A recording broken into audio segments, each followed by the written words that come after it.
देख, तो function of several variable हम लोग पढ़ रहे थे, और इसमें लिमिट, कंटिन्यूटी, डिफरेंशियबिलिटी और ये जो पार्शियल डेरिवेटिव, डायरेक्शनल डेरिवेटिव का कॉन्सेप्ट है, फंक्शन ऑफ सिंगल वेरिएबल से सेवरल वेरिएबल पे कैसे आते हैं। ठीक है, तो थोड़ा सा उसको मैं रिकॉल करा देता हूँ, और थ्योरी कम बताऊँ क्योंकि क्रैश कोर्स टाइप का है, तो बहुत ज़्यादा थ्योरी की डिटेल में नहीं जाऊँगा। फिर भी कोशिश करूँगा जो मेन लॉजिक यूज़ हो रहा है वो आपको बता दूँ, और उसके बाद हम लोग क्वेश्चन देखेंगे। तो थोड़ा सा मैं इसको पहले रिकॉल करा दूँ। फंक्शन ऑफ सेवरल वेरिएबल्स में जो नोटेशंस हैं, जैसे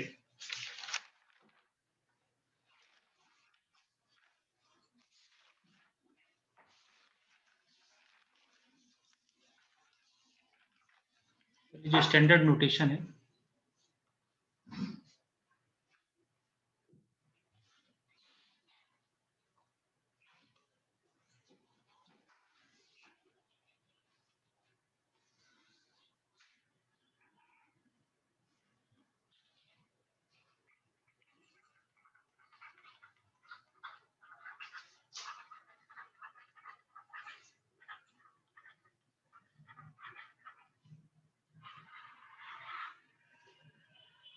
इसमें जो टॉपिक कवर करना है, लिमिट,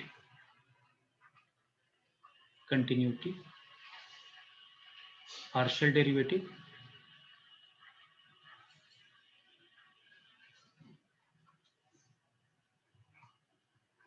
डायरेक्शनल डेरिवेटिव,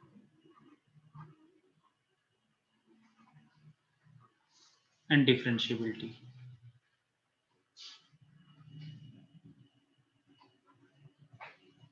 ठीक है, कुछ डेफिनेशन मैंने प्रीवियस क्लास में ऑलरेडी आपको बता दिया था।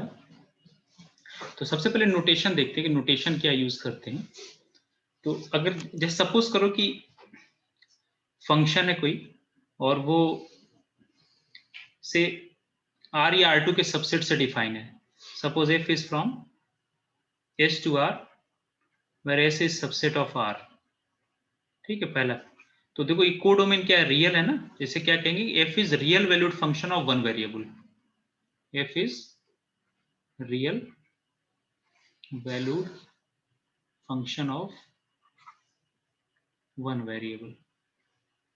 ठीक है, उसी तरह अगर मान लो अगर आपको दे रखा हो एफ फ्रॉम से S to R, यहाँ पे सेट ए कर दो, S to R where a is some subset of R2, तो आप कहोगे यहाँ पे कि f is real valued function, क्योंकि कोडोमेन रियल है तो वैल्यू तो एफ ऑफ ए के रियल मिलेगी।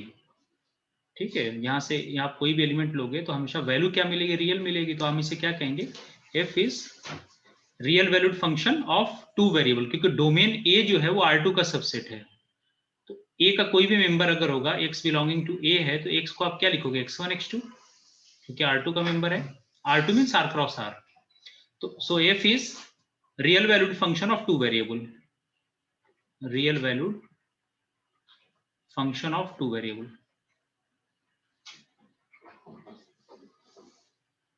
To variables. ठीक है, तो ये थर्ड जो स्टैंडर्ड नोटेशन है।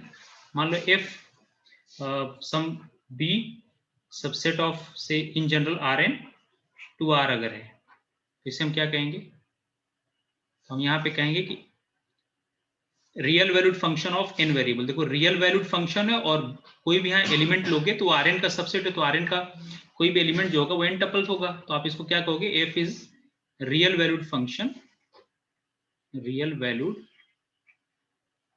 Function of n variables, n variables. Fourth,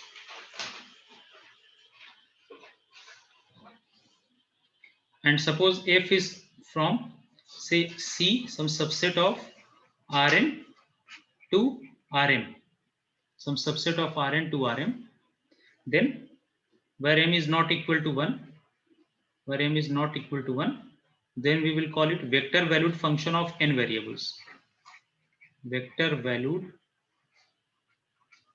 function of n variable। Vector valued function of n variables. ठीक है, ये स्टैंडर्ड नोटेशन है कि कैसे यहाँ वेक्टर वैल्यूड जब एक से ज्यादा हो m की वैल्यू तो क्या कहेंगे, वेक्टर वैल्यूड फंक्शन ऑफ, और डोमेन में कितने वेरिएबल से n, so we will call it f is a vector valued function of m variable, f is a vector valued function of n variables. तो ये standard notation use करते हैं। तो अब क्वेश्चन ये है कि फंक्शन ऑफ सिंगल वेरिएबल हो, real valued function of single variable हो, या real valued function of two variable हो, या real valued function of several variable हो, या vector valued function of n variables हो, इन सब में आप लिमिट, कंटिन्यूटी, डिफरेंशिएबिलिटी कैसे चेक करेंगे। ठीक है ना, तो इसको भी मैं आज डिस्कस करूंगा।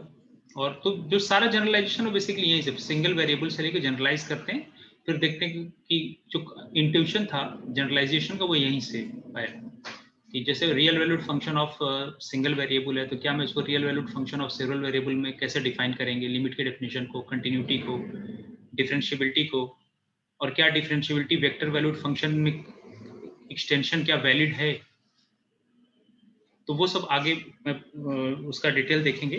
तो ये जनरल अप्रोच था। ठीक है, तो ये तो मैंने करा दिया, डेफिनेशन बता दिया, कुछ डायरेक्शनल डेरिवेटिव वगैरह का डेफिनेशन मैंने लास्ट क्लास में आप लोगों को बता दिया था। अब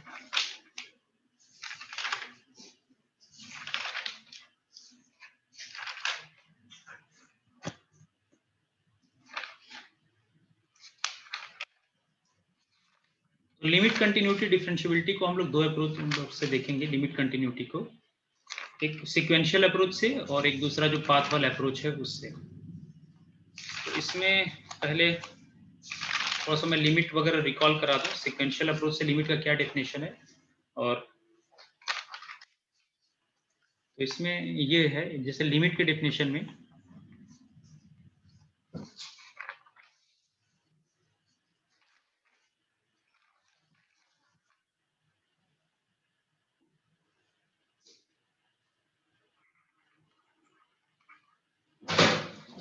जैसे लिमिट कैसे डिफाइन करेंगे, मान लो f अगर r2 टू r है, कहने का मतलब कि सपोज करो f फंक्शन है, क्योंकि डोमेन में दो वेरिएबल है, r2 है, तो f ऑफ एक्स वाई लिख दिया, तो हम कहेंगे कि limit x y tending to ab पे लिमिट कैसे डिफाइन करेंगे f ऑफ एक्स वाई को। तो जो सिंगल वेरिएबल का डेफिनेशन उसी को जनरलाइज करते हैं। सिंगल वेरिएबल का डेफिनेशन आपको ऑलरेडी मैं डिस्कस कर चुका हूँ। तो इसको जब लिखते हैं तो या तो आप इस तरह लिख दो कि if for every epsilon greater than 0, अगर आप सिंगल वेरिएबल की बात करें, f from say some subset S of R to R था जब यहाँ पे, तो ये तो किसी पॉइंट पे लिमिट कैसे डिफाइन करते थे, we say that limit extending to a f of x is equal to L if for every epsilon greater than 0 there exists delta greater than 0 such that fx minus L is less than epsilon whenever x approaches to a। और यहाँ strict ले लेते थे क्योंकि limit में बताया था कि फंक्शन का उस पॉइंट पे डिफाइन होना जरूरी नहीं है। ठीक है, फंक्शन का उस पॉइंट पे डिफाइन होना जरूरी नहीं है, इवन फंक्शन नहीं भी डिफाइंड तो भी हम लिमिट की बात कर सकते हैं। तो ये फंक्शन ऑफ सिंगल वेरिएबल में डेफिनेशन था, इसी को एक्सटेंड करते हैं फंक्शन ऑफ सिंगल वेरिएबल। तो इसी डेफिनेशन को एक्सटेंड किया गया यहाँ पे, तो उसी डेफिनेशन को लिख दें, if for every epsilon greater than 0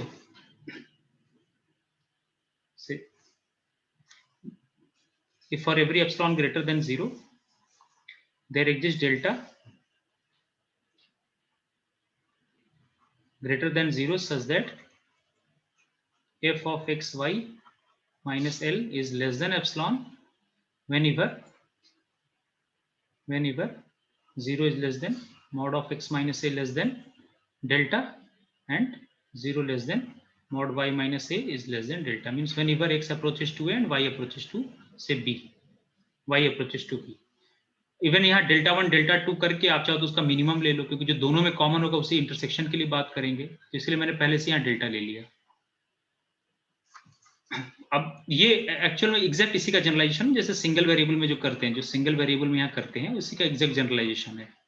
और अगर वैसे तो R2 यूक्लिडियन मेट्रिक है, तो डिस्टेंस फार्मूला आपको मालूम है 2 पॉइंट में R2 में कैसे क्या डिस्टेंस फार्मूला यूज करते हैं, तो उसको लिख के इसको सर्कुलर नेबरहुड ओपन डिस्क ले सकते हैं। ये AB को कंटेन करने वाला ओपन डिस्क उस वाले डेफिनेशन में भी इंटरप्रेट कर सकते हैं कि R2 में कोई भी पॉइंट है तो ये ओपन डिस्क वाला डेफिनेशन, ठीक है ना। कि अगर नेबरहुड बनाना है AB का, तो नेबरहुड बनाना मुझे AB का, तो कैसे लिखेंगे?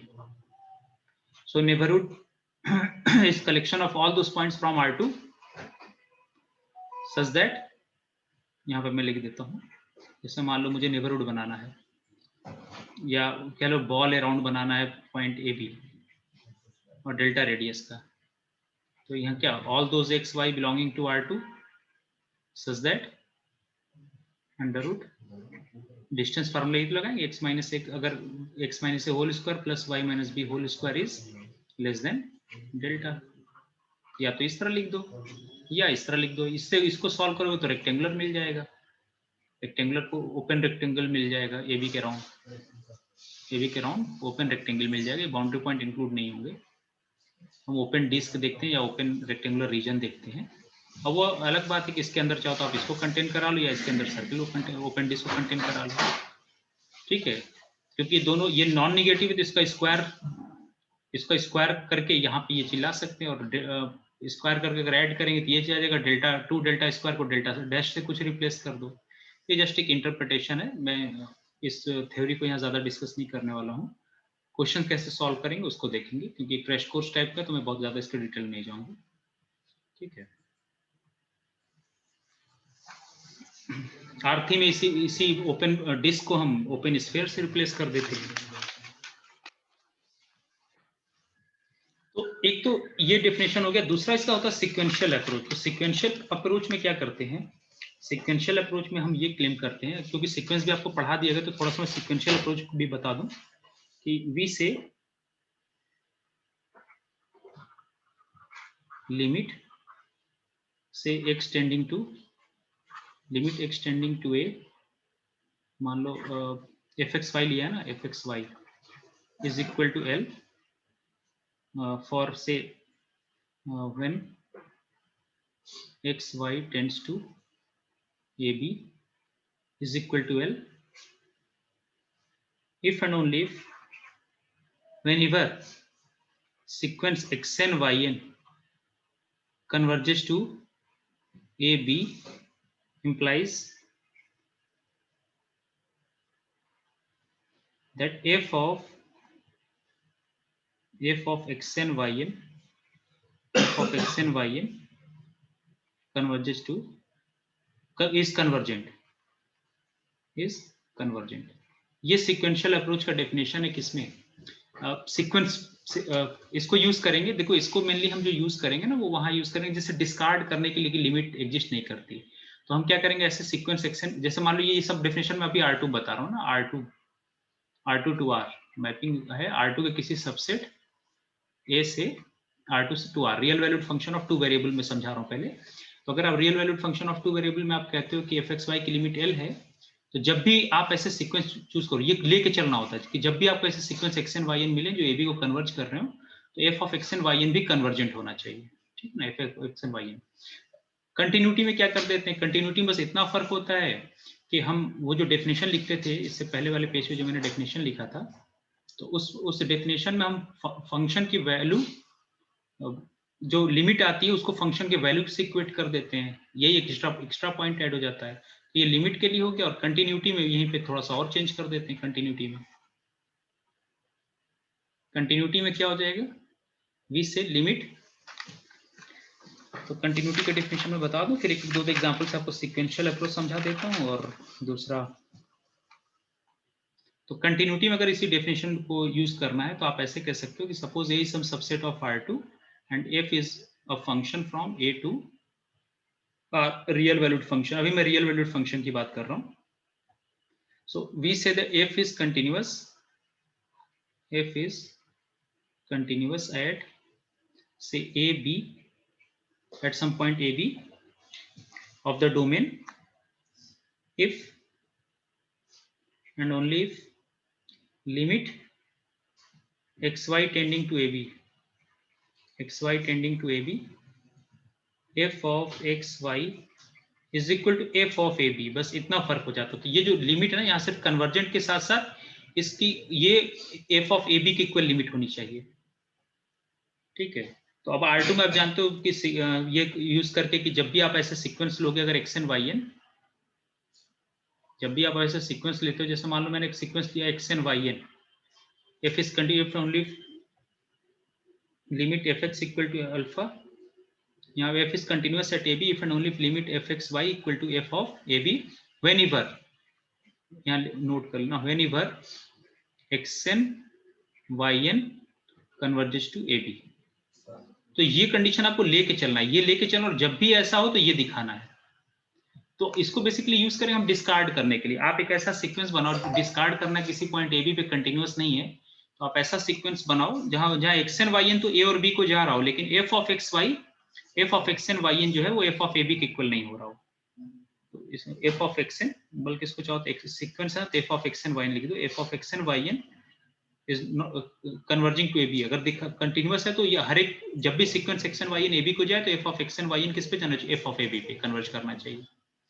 तो ये बेसिक डेफिनेशन है कि लिमिट और कंटिन्यूटी। लिमिट में सिर्फ कन्वर्जेंट होने से काम चल जाएगा, और कंटिन्यूटी में वो f of AB के इक्वल होना चाहिए, कन्वर्ज करे और साथ में f of AB के इक्वल हो।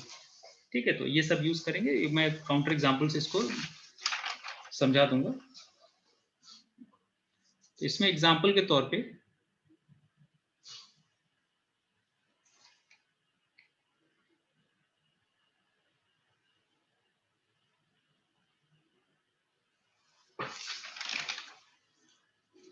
तो कंटिन्यूटी का जो मेथड है फंक्शन ऑफ सिंगल वेरिएबल में, वो बेसिकली हम लोग क्या करेंगे, फंक्शन ऑफ सिंगल वेरिएबल में जो कंटिन्यूटी का डेफिनेशन है उसमें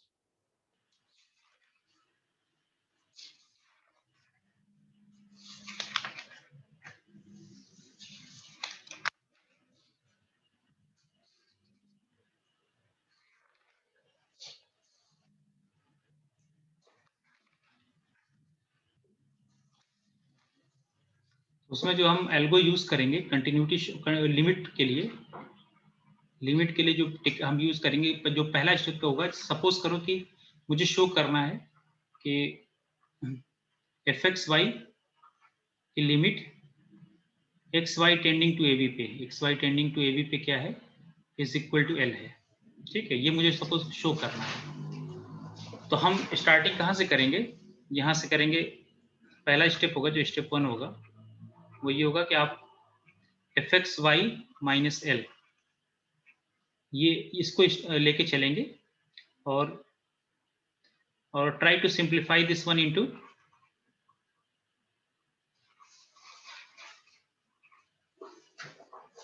into this format, that f of xy minus L is less than equal to c1 से times कुछ कांस्टेंट कह लो, से k1 times x minus a plus k2 times y minus b, या कुछ इस तरह कर लो, या कुछ इस तरह से कि it should be less than equal to से k3 times से x minus a into y minus b। तो डेफिनेशन की क्या रिक्वायरमेंट है, अगर डेफिनेशन आप रिकॉल करो तो आपको क्या शो करना है कि for every epsilon greater than 0 there exist delta greater than 0 such that fxy minus L, fxy minus L is less than epsilon whenever 0 less than mod of x minus a is less than delta, I mean whenever x approaches to a and y approaches to b and y approaches to b, ये है। ठीक है, अब यहाँ पे देखो करना क्या है, बिना बेसिक, तो ये रिक्वायरमेंट की डेफिनेशन के रिक्वायरमेंट क्या है कि हर एक एप्सिलॉन के लिए डेल्टा मिलना चाहिए। कहने मतलब या तो आप एप्सिलॉन डेल्टा में रिलेशन दिखा दो, जैसे मैं कह दूं कि आप सपोज कि epsilon is equal to delta है, तो अगर एप्सिलॉन को 1 भरोगे तो डेल्टा भी क्या मिल जाएगा 1, एप्सिलॉन को 2 भरोगे तो डेल्टा भी क्या मिलेगा 2। या सपोज किया कि कुछ ऐसे कर दें कि मान लो epsilon equal to delta is equal to आ गया एप्सिलॉन बाई 2, तो अगर आप एप्सिलॉन को 1 रखोगे तो डेल्टा कितना हो गया 1/2। तो ये डेफिनेशन की रिक्वायरमेंट क्या है कि for every epsilon greater than 0 there exist delta greater than 0 such that fxy approaches to L whenever x approaches to and y approaches to b। ये जनरल डेफिनेशन है। इसी वजह से क्या होता है कि एप्सिलॉन डेल्टा में रिलेशन ढूंढते हैं। ठीक है, तो यहाँ पे इस केस में आप डेल्टा बेसिकली आना तो चाहिए यहाँ पे लेस देन एप्सिलॉन, ये डेफिनेशन यहाँ क्या होना चाहिए एप्सिलॉन, और ये क्या है लेस देन डेल्टा है, यहाँ पे क्या है k1 delta plus k2 delta. तो अगर आप यहाँ से डेल्टा ले लोगे तो हो जाएगा k1 प्लस k2। इसीलिए क्या करते हैं इसको इक्वेट कर देते हैं, एप्सिलॉन से। तो यहाँ से डेल्टा इज इक्वल टू कितना आ गया, इस केस में डेल्टा इज इक्वल टू कितना epsilon upon k1 plus k2। और अगर आप इससे कंपेयर करोगे तो डेल्टा इज इक्वल टू कितना हो जाएगा, delta is equal to under root epsilon upon k3। तो अब ये आपको हमेशा इस तरह के, तो हम क्या करेंगे जब भी अगर हमें कोई लिमिट पॉइंट मालूम हो तो लिमिट पॉइंट लिमिट है कि नहीं ये क्लेम करने के लिए जैसे किसी पाथ के लॉन्ग मूव करेंगे और सपोज क्या कि वाई एक्सिस के लॉन्ग या एक्स एक्सिस के लॉन्ग या किसी पर्टिकुलर एक्सिस के लॉन्ग सपोज क्या कुछ वैल्यू मिल रही फंक्शन की, तो वो लिमिट है कि नहीं, क्योंकि लिमिट जो होते हैं ना वो लिमिट पॉइंट से ही आते हैं। तो किसी आप जब एक पाथ से अप्रोच मूव करोगे तो ये क्लेम करना है कि वो लिमिट है फंक्शन की, आपको एप्सिलॉन डेल्टा में इस तरह का रिलेशन ढूंढना होगा। या आप इसे पोलर में चेंज कर दो, एक्स को आर कॉस थीटा वाई को आर साइन थीटा में और आर टेंडिंग टू 0 पे इसको क्या दिखा दो, ये 0 जा रहा जो कंटिन्यूटी में यूज करते हैं। तो लिमिट में यहाँ पे एल होगा और अगर कंटिन्यूटी की बात करेंगे तो इस रिलेशन में सिर्फ यहाँ एफ ऑफ ए बी से रिप्लेस कर देते हैं, ये बेसिक डिफरेंस है, बाकी टेक्निक सेम है। तो इसको मैं एग्जाम्पल से एक्सप्लेन करता हूँ तब आप लोग क्लियर होगा। एग्जाम्पल के तौर पे ये किसी को डाउट है तो पूछ सकता है, ठीक है। स्टेप बढ़ा दीजिए, अभी नेट ले गई थी। ये आवाज क्लियर नहीं आ रही, कुछ माइक की प्रॉब्लम है। सर हम ये बोले कि वो जिस स्टेप अभी आपने आया है वो क्योंकि अभी अलग थी की वजह समझ नहीं आया। असल में आपकी आवाज में क्लियर नहीं आ रही सर। वो ये कह रही है कि उनकी जो है वो स्टेप समझ में नहीं आया पहले क्योंकि उनका नेटवर्क चला गया था, तो वो आप एक बार रिपीट कर दीजिए। कौन सा स्टेप नहीं समझ में आया सर? इसके पहले जो आपने लिमिट वाला स्टेप बताया है। अच्छा जी सर। देखो क्या है ना कि जब आपको क्लेम कर जैसे फंक्शन ऑफ टू वेरिएबल में, तो function of two variable real valued function of two variable, मुझे ये क्लेम करना है कि limit x y tending to a b ये इसकी लिमिट एल है। तो आप जस्ट सिंगल वेरिएबल का जो डेफिनेशन है ना उसी को हम टू वेरिएबल्स में ले आते हैं। तो वहां सिंगल वेरिएबल में क्या था, सिंगल वेरिएबल में था कि लिमिट जो आपको पढ़ाया गया होगा क्लास में f x equal to l, वहां क्या कहते थे कि इफ फॉर ये क्लेम करना हो कि एफ की लिमिट फंक्शन की लिमिट जब एक्स ए को अप्रोच करे एल है तो हम क्या कर देते हैं, for every epsilon greater than 0 there exist delta greater than 0 such that f x approaches to l whenever x approaches to a, ये डेफिनेशन है सिंगल वेरिएबल में। अच्छा यहाँ ये लेस देन इसलिए स्ट्रिक्टली लेस देन लिया कि फंक्शन का उस वैल्यू पे डिफाइन होना जरूरी नहीं है, ठीक है, क्योंकि लिमिट के केस में फंक्शन इवन नहीं भी डिफाइंड तो भी हम लिमिट निकाल सकते हैं। तो अब यहाँ पे मेरा ये क्वेश्चन है कि जब हमें क्लेम करना कि एल इसका लिमिट है, तो क्या काम करेंगे कि हम f x minus l f of x y, जैसे अगर टू वेरिएबल का तो f x y minus l लेके स्टार्ट करो, यहां से चलो और इसको सिंप्लीफाई करने की कोशिश करो, some k1 times x minus a plus k2 times y minus b, या कुछ इस तरह से k3 times x minus a into y minus b, इस तरह सिंप्लीफाई करने की कोशिश करो। तो हमें हर एप्सिलॉन के लिए एक डेल्टा चाहिए, इसका मतलब एप्सिलॉन डेल्टा में रिलेशन होने के लिए जैसे मान लो मुझे ये ऐसा मिल गया delta equal to epsilon by 2, तो अब क्या होगा कि अगर एप्सिलॉन को मैं 1 दूं तो डेल्टा कितना मिलेगा, हाफ। एप्सिलॉन को मैं 2 दूं तो डेल्टा कितना मिलेगा, 1। तो ये कंडीशन फुलफिल हो रही है ना कि हर एक एप्सिलॉन के लिए कम से कम एक डेल्टा मिले जो ये कंडीशन फुलफिल करे। तो ये कंडीशन हम लेके चलते हैं और एफएक्स, तो इसको बेसिकली यूज करते हैं ये क्लेम करने के लिए कि फंक्शन की लिमिट एग्जिस्ट कर रही है। तो बेसिकली होता क्या है कि अभी मैं पाथ वाला मेथड बताऊंगा कि जो पाथ से अप्रोच करते हैं ना किसी को, तो किसी पर्टिकुलर पाथ से जो अप्रोच करते हैं तो वो लिमिट पॉइंट का कॉन्सेप्ट होता है। और लिमिट जो होते हैं वो लिमिट पॉइंट्स में से ही होते हैं, सर्टेन कंडीशन फुलफिल करते हैं। जैसे एग्जांपल के तौर पे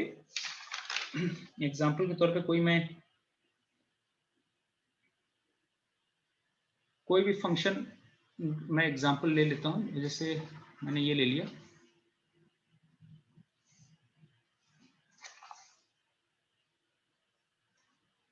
ठीक है, ये ले सकते हैं f of x y is equal to say x square minus y square upon x square plus y square for x y not equal to 0 0। नहीं, पहले कोई ऐसा एग्जांपल लेते हैं जिसमें लिमिट एग्जिस्ट कर रही हो। ठीक है, तो मैं कोई दूसरा एग्जांपल ले लेता हूं, बहुत से एग्जांपल है। जैसे सपोज किया, चलिए एक सिंपल फंक्शन कोई लेता हूं, समझा दूं पहले कि क्या करना है आपको। बिल्कुल सिंपल एक फंक्शन लेता हूं समझाने के लिए। जैसे मैंने ले लिया 5x प्लस 10y, ठीक है, एफ एक्स वाई सपोज किया ये है, find limit x y tending to 1 to f of x y, ये ले लिया। बिल्कुल से, हालांकि आपको दिख रहा है ये फंक्शन कंटिन्यूअस है, लेकिन कैसे क्लेम करेंगे, इसकी लिमिट क्या होगी। तो अगर इस एल्गो से प्रूफ करना है तो देखो, वैसे तो ये ठीक है, एक्स वाई को अगर इसमें मैं रखता हूं, एक्स की वैल्यू 1 और वाई की वैल्यू 2, तो ये कितना आएगा, तो 5 इंटू 1 प्लस 10 इंटू 2, ये हो गया 25। तो मुझे क्लेम करना है 25 इसका लिमिट है, लेकिन मुझे इस डेफिनेशन को अप्लाई करना है। अगर ये डेफिनेशन फुलफिल हो गया, मैं एप्सिलॉन डेल्टा में ऐसा रिलेशन दे दूं कि जब भी कि हर एक एप्सिलॉन के लिए कम से कम एक डेल्टा मिले, जो ये कंडीशन फुलफिल हो, तो मैं कहूंगा 25 इसकी लिमिट है। तो अगर एप्सिलॉन डेल्टा से अप्रोच करना है, ये बेसिकली डेफिनेशन कहाँ से आया, जब देखो ये उस दिन बताया था मैंने कि जब a equal to b proof करना हो तो एप्सिलॉन मेथड क्या, for every epsilon greater than 0 if mod of a minus b is less than epsilon implies a is equal to b। कि जब भी आपको जैसे दो रियल नंबर को मुझे इक्वल प्रूफ करना है, तो अगर हर एक एप्सिलॉन पॉजिटिव के लिए mod of a minus b less than epsilon, क्योंकि एब्सोल्यूट वैल्यू फंक्शन है, नेगेटिव हो नहीं सकता और हर एक एप्सिलॉन से छोटा होना है, हर एक पॉजिटिव रियल नंबर से। तो एक ही चॉइस है कि ये खुद क्या हो जाए 0। यहाँ से क्या आ गया a इक्वल टू b। तो उसी तरह fx की लिमिट मुझे अगर l दिखाना हो तो हर एक एप्सिलॉन पॉजिटिव के लिए कम से कम एक डेल्टा मिलना चाहिए, जब भी x a को अप्रोच करे तो fx किसको अप्रोच करे, l को। लेकिन तो मुझे अगर इस डेफिनेशन को यूज करना है, इस डेफिनेशन को यूज करना, तो मैं स्टार्ट कहां से करूंगा, मैं स्टार्ट यहां से करूंगा कि f of x y minus l, जिसको आप लिमिट क्लेम कर रहे हैं वहां से शुरू करेंगे। तो f of x y minus l को 25 है, मुझे क्लेम करना है, क्लेम 25 इज लिमिट। क्वेश्चन ये क्लेम 25 इज लिमिट, 25 लिमिट है, इसको लेके चलेंगे। तो f ऑफ एक्स वाई कितना है, 5x plus 10y, 5x plus 10y minus 25। अब मुझे ये कब, जब x 1 को अप्रोच कर रहा है और y किसको अप्रोच कर रहा है, 2 को। तो ये आपको ऑलरेडी दे रखा है कि x, ये हमें गिवन होता है हमेशा, ये जो कंडीशन होती है ना हम लेके चलते हैं कि जब भी ऐसा हो तब ये कंडीशन होना चाहिए। तो ये आपको ऑलरेडी दे रखा है कि x किसको अप्रोच कर रहा है, 1 को, means 0 less then mod of x minus 1 is less than say delta and mod of y minus 2 is less than delta।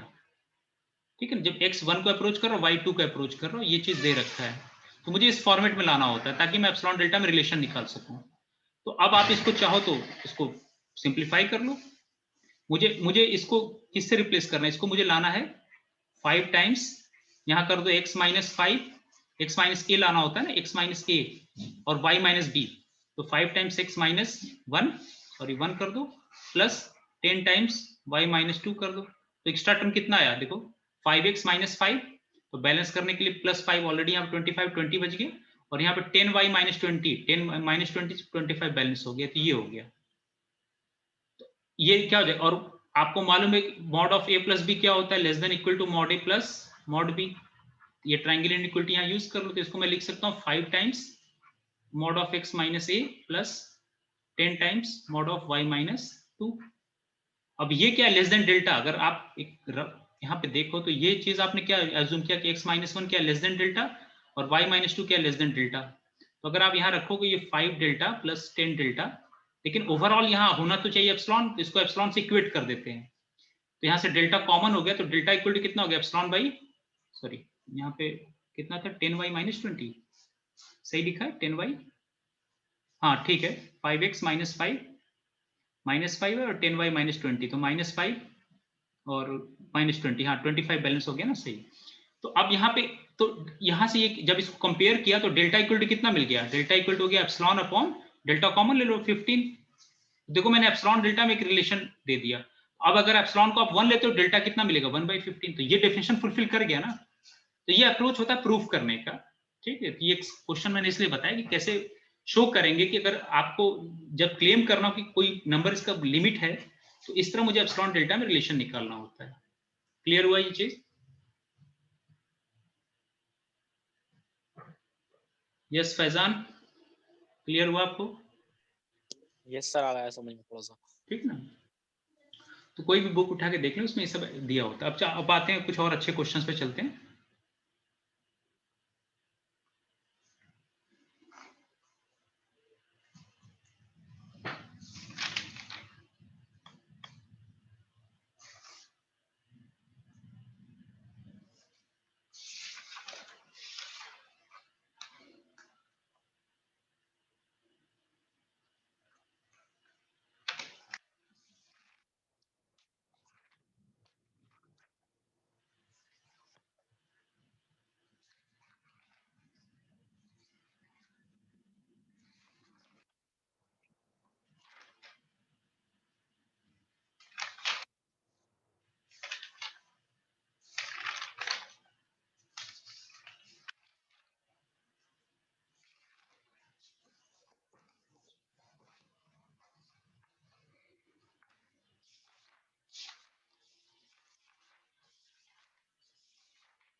जैसे मैं क्वेश्चन देता हूं, लिमिट शो दैट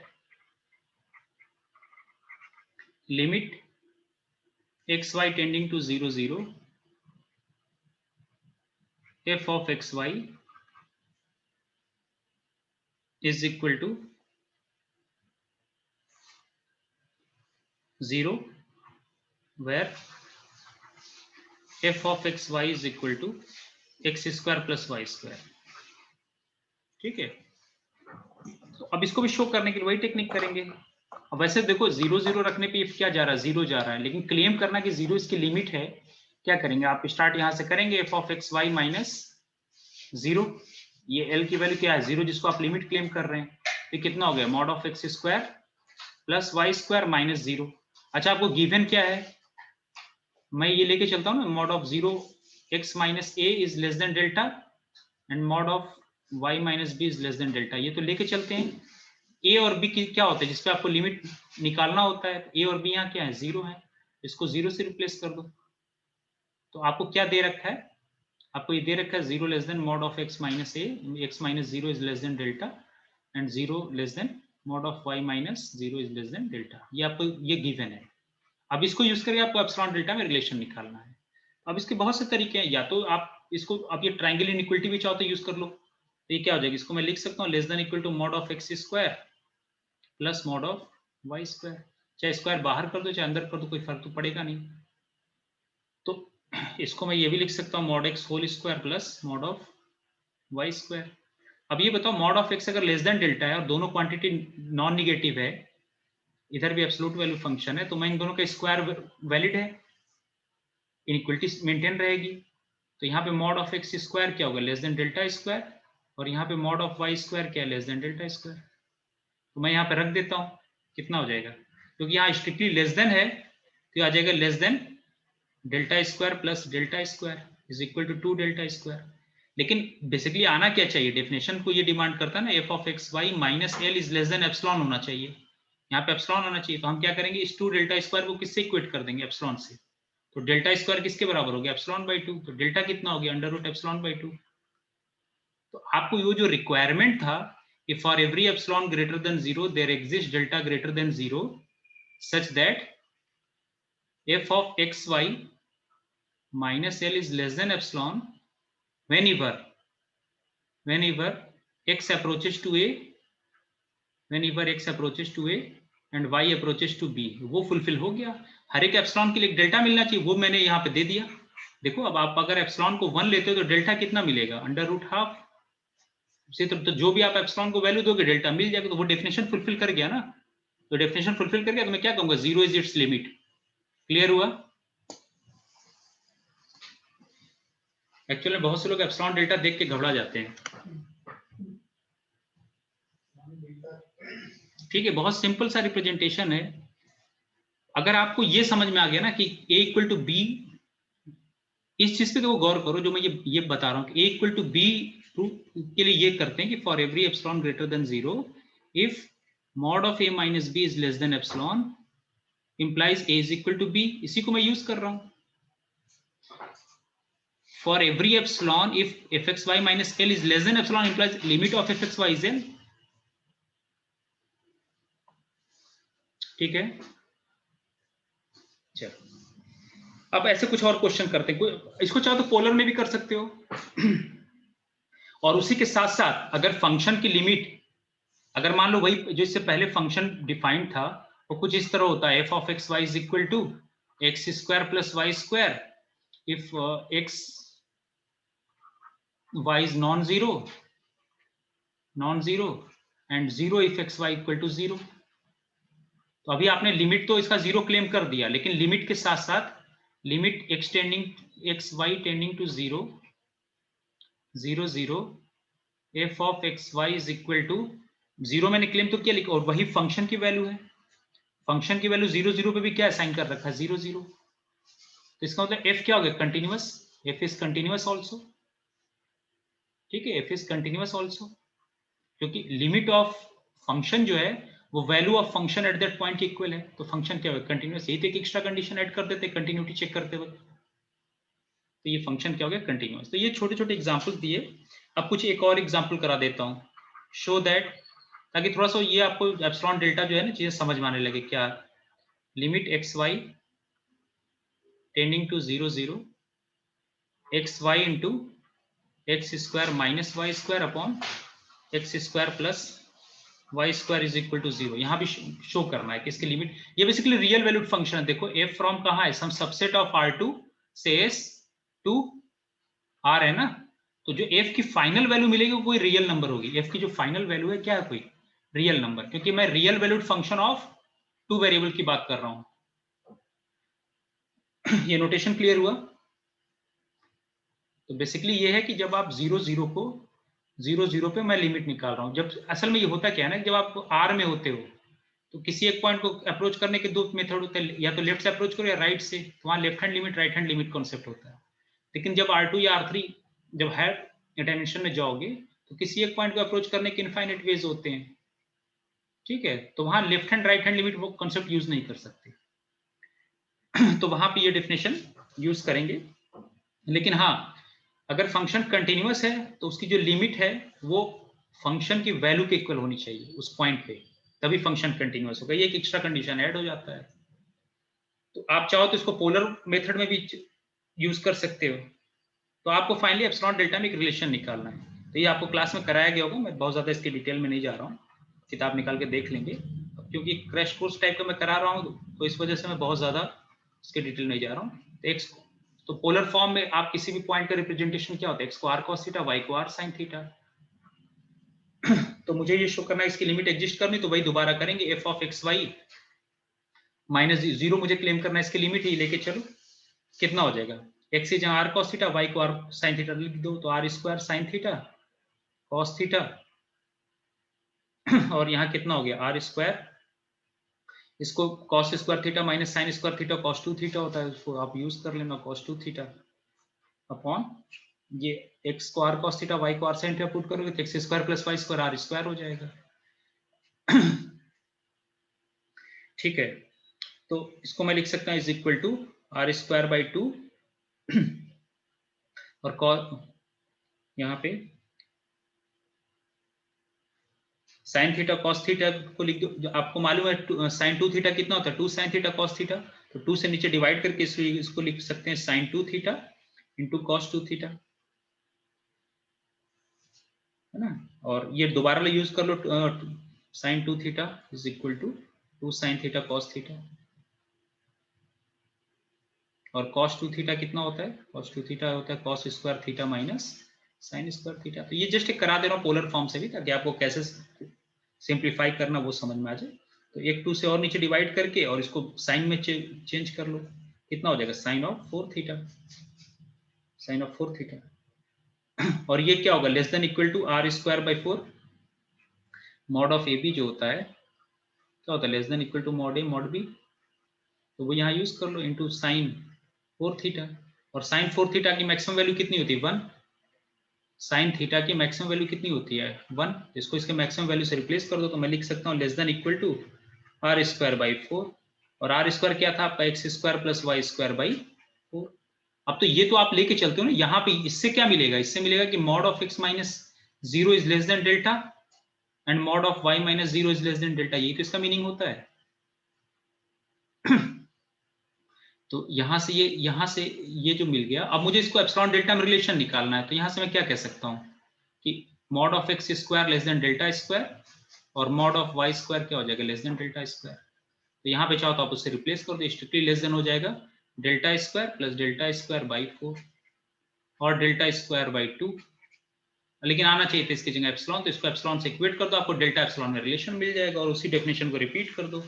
तो ये प्रोसेस होता है जब क्लेम करना हो कि लिमिट इसकी क्या है 0, और अगर लिमिट एग्जिस्टेंस के साथ साथ इसकी वैल्यू फंक्शन के वैल्यू के उस पॉइंट पे इक्वल हो जाए तो फंक्शन कंटिन्यूअस हो जाता है। तो ये बेसिक मेथड है।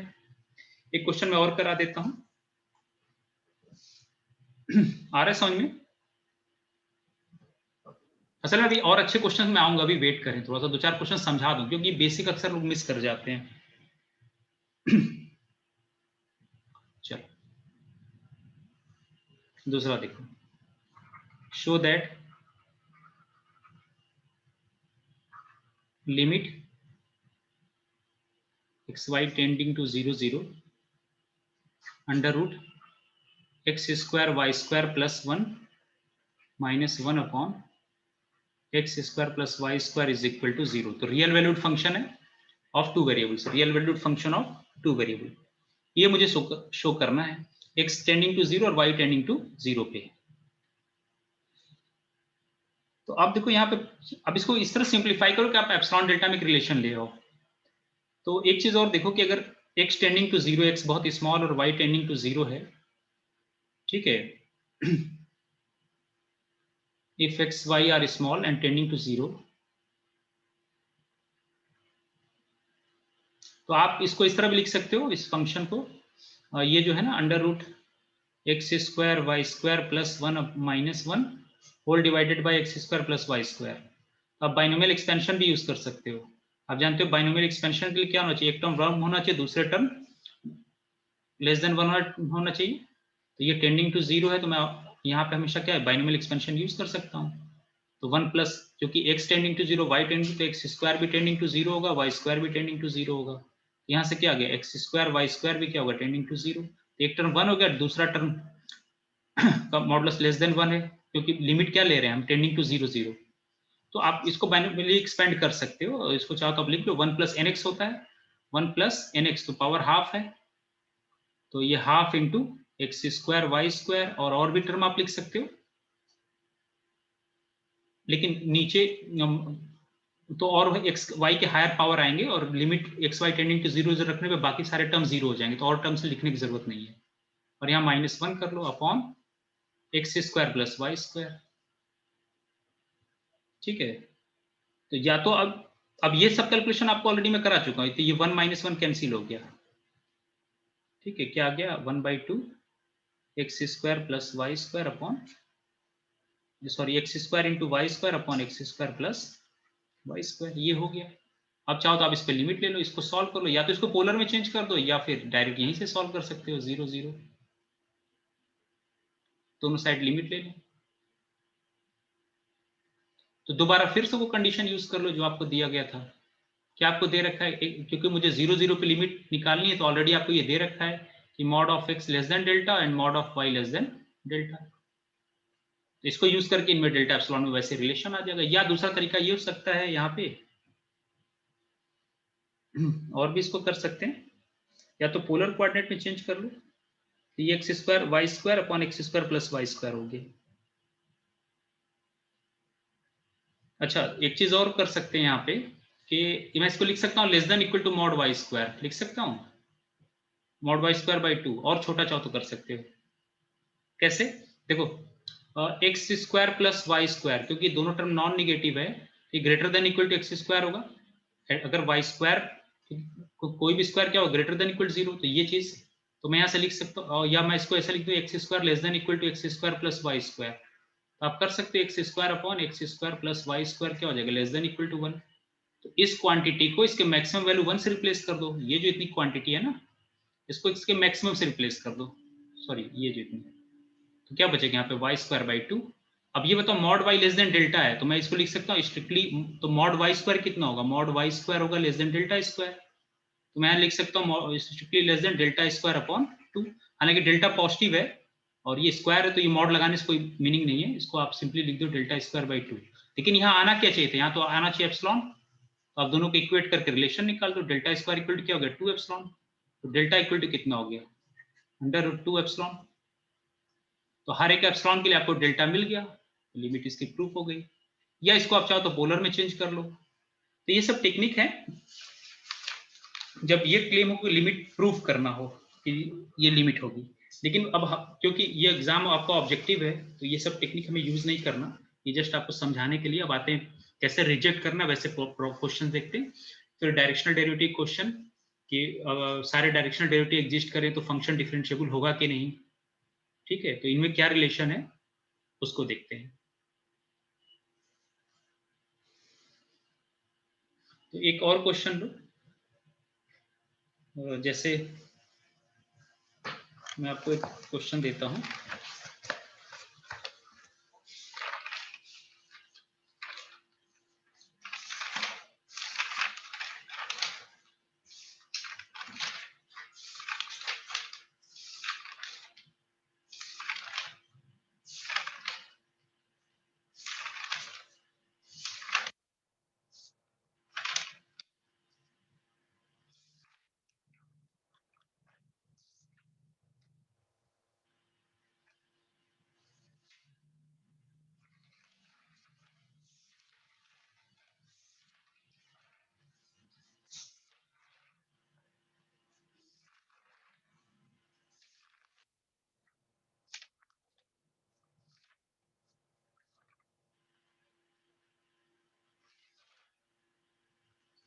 जैसे हमने ये क्वेश्चन दिया है,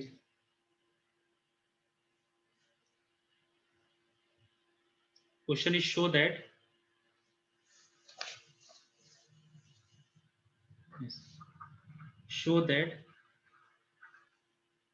limit x y tending to 0 0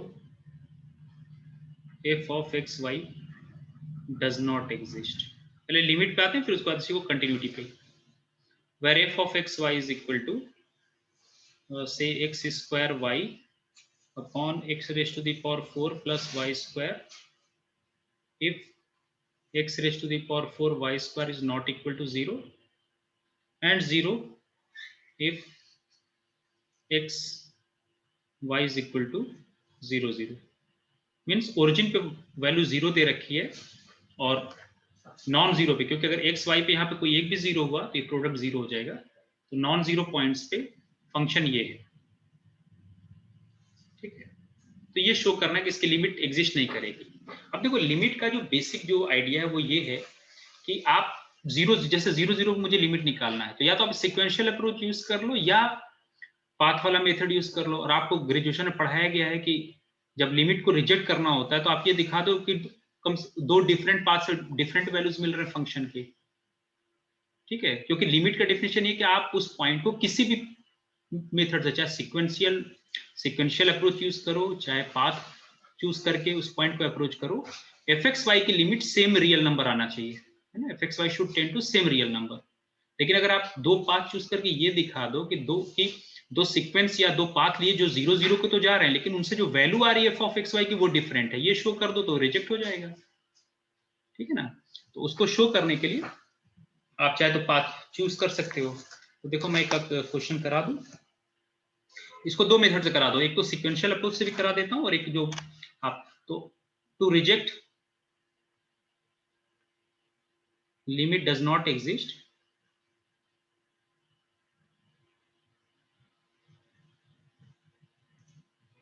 choose, अब वो कैसे चूज करेंगे पाथ वो भी बता देता हूं। Choose y equal to mx, तो y इक्वल टू mx जब चूज करोगे, अब ये देखो कि पहले ये चेक करेंगे जो आपने पाथ सेलेक्ट किया है, वो जो पाथ सेलेक्ट किया है वो मान लो जो भी पाथ ये y इक्वल टू mx आप ले रहे हो उसके थ्रू आप उस पॉइंट पे अप्रोच करना है, चाहे आप सीक्वेंस लेके अप्रोच करो या कोई path continuous, path always continuous होते हैं, तो ये आप पाथ लेके अप्रोच करो। तो y equal to mx along क्या होगा, पाथ इस तरह सिलेक्ट करते हैं कि कोशिश करो कि जो हाईएस्ट टर्म न्यूमरेटर डिनोमिनेटर की है वो इक्वल हो जाए, तो लिमिट क्या होती है m पे डिपेंड हो जाती है। तो अगर y इक्वल टू मैं mx रखूं तो ये कितना हो जाएगा, यहाँ पे देखो ये f of x comma mx, ये हो गया mx cube upon x to the power 4 plus m square x square, ठीक है, नीचे से x स्क्वायर कॉमन आ जाएगा। तो यहाँ पे क्या होगा कि ये तो लिमिट, अगर दोनों साइड लिमिट ले लें तो जीरो चला जाएगा, लिमिट x, ये तो सिर्फ x का फंक्शन है, लिमिट एक्सटेंडिंग टू जीरो पे कितना हो जाएगा जीरो, क्योंकि न्यूमरेटर की डिग्री x की ज्यादा होगी, टर्म बचेगा ना ऊपर, इसको चाहो तो आप ऐसे लिख लो, limit extending to zero x square, नीचे से ऊपर से कॉमन लेके कैंसिल कर दो तो कितना हो जाएगा mx upon x square plus m square. तो इससे तो ठीक है, इससे तो लिमिट जीरो आ जा रही है। कोई दूसरा पाथ लो, जैसे हमने ये ले लिया along y equal to y is equal to से एक्स स्क्वायर ले लो या mx स्क्वायर ले लो, चलो m की वैल्यू 1 ही ले लो, m की वैल्यू 1 ले लो, y equal to x square रख दो।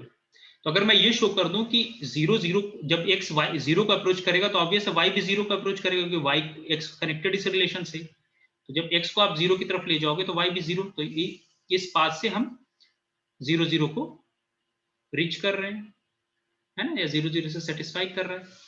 अब अगर y equal to mx square या y इक्वल टू मैं x स्क्वायर रख दूं, y equal to x square, तो देखो इसकी लिमिट कितनी आ रही है, या y equal to x square, हमें तो सिर्फ दो डिफरेंट दिखाने, या तो ये दिखा दो लिमिट m पे डिपेंड कर रहा है, या दिखा दो हमें दो डिफरेंट पाथ से डिफरेंट लिमिट मिल रहे हैं, तो भी फंक्शन उस पॉइंट पे उसकी लिमिट एग्जिस्ट नहीं करेगी। तो अगर y equal to x square put कर दो इसमें, y equal to x square, तो कितना आ जाएगा, एक्स स्क्वायर तो ऑलरेडी है और y की जगह एक्स स्क्वायर रख दिया upon x raise to the power 4 plus y equal to x square, ये भी हो गया x raise to the power 4, तो ऊपर भी x raise to the power 4 हो गया, नीचे से x to the power 2x to the power 4, तो यहाँ पे सॉरी ऊपर भी x raise to the power 4 हो गया, नीचे 2, तो ये आ गया हाफ। तो देखो 0 0 को मैं इस पाथ के लॉन्ग भी अप्रोच कर रहा हूँ y equal to x square, और 0 0 को अप्रोच किया किस पाथ के long, y equal to mx या y इक्वल टू x ले लो, तो यहाँ लिमिट 0 है, यहाँ हाफ आ गया, दो डिफरेंट लिमिट मिल गए, दस लिमिट विल नॉट एग्जिस्ट। तो डिस्कार्ड करने के लिए इतना सफिशिएंट है कि आप ये दिखा दो दो डिफरेंट पाथ से दो डिफरेंट लिमिट आ रही है, या दिखा दो वही की लिमिट m पे डिपेंड है, तो m की डिफरेंट वैल्यूज के लिए दो डिफरेंट वैल्यूज मिलेगी f की। तो जब लिमिट ही एग्जिस्ट नहीं करेगा कंटिन्यूटी की बात ही नहीं करेंगे। अगर लिमिट एग्जिस्ट करता और 0 के इक्वल होता तो हम कहते कि फंक्शन कंटिन्यूअस होता, लेकिन दो या तीन पाथ या चार पाथ से अगर लिमिट एग्जिस्ट कर जाए तो हम ये नहीं कहेंगे कि लिमिट विल एग्जिस्ट, ठीक है। ये टेक्निक सिर्फ रिजेक्ट करने के लिए यूज होता है, ये टेक्निक, ये डिस्कार्ड, जब भी लिखा हुआ डज नॉट एग्जिस्ट तब आप ये टेक्निक यूज करोगे, चेक करने के लिए यूज होता है, ठीक है। तो ये बेसिक तरीका है।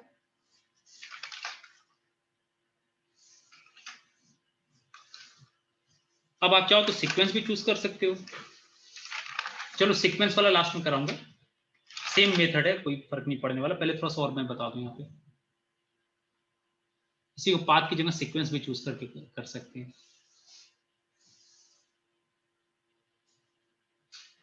कुछ और क्वेश्चन देखते हैं।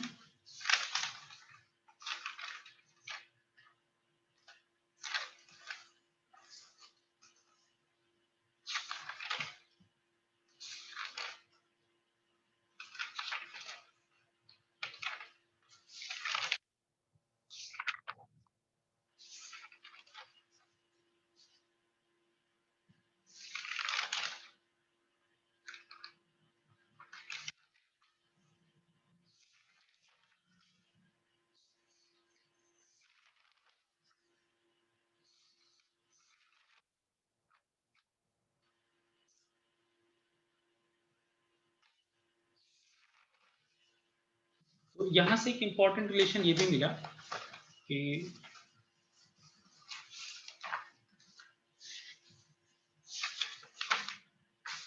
इन जनरल ये चीज है कि सपोज किया m और n पॉजिटिव इंटीजर है, I mean m n belongs to n and limit,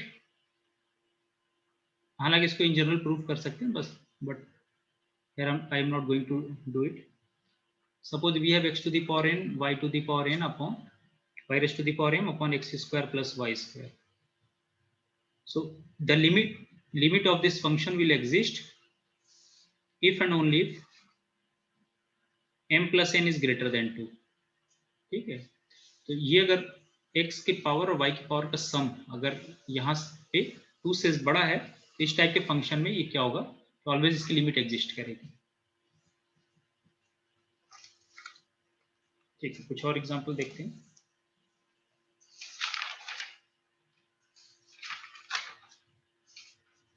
एक दूसरा एग्जांपल देखो,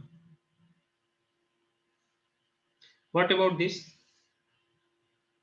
limit x y tending to 0 0। अब वो सब कुछ जो अब तक बताया वो तो ठीक है, जो थ्योरी दे रखी थी उसको समझाने के लिए, आप चाहो तो आप डायरेक्ट देख सकते हो। So this function is defined as 0 0। So claim is that limit does not exist.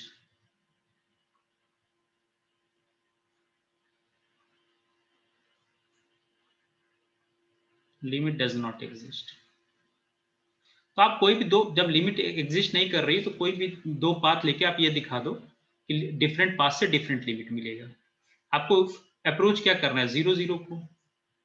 तो आप देखो अगर एक्स एक्सिस के लॉन्ग मूव करोगे, जैसे एक्स एक्सिस के लॉन्ग मूव करोगे तो एक्स एक्सिस पे कोई पॉइंट इन जनरल क्या होता है, एक्स होगा, और वाई क्या होता है 0। तो अगर यहाँ पे y को 0 रखो तो मैं कह सकता हूँ कि along x axis x square minus y square upon x square plus y square, ये किधर जाएगा, y को जब आप 0 रखोगे, y को 0 रखोगे तो x square x non zero है तो ये कट के लिमिट एक्सटेंडिंग टू 0 क्या हो जाएगा, ये 0। ठीक है, यस फैजान समझ में आया ये? यस सर आ रहा है। अब मान लो y एक्सिस के लॉन्ग मूव करो तो y एक्सिस पे कोई आर्बिट्री पॉइंट किस टाइप का होगा, 0 y।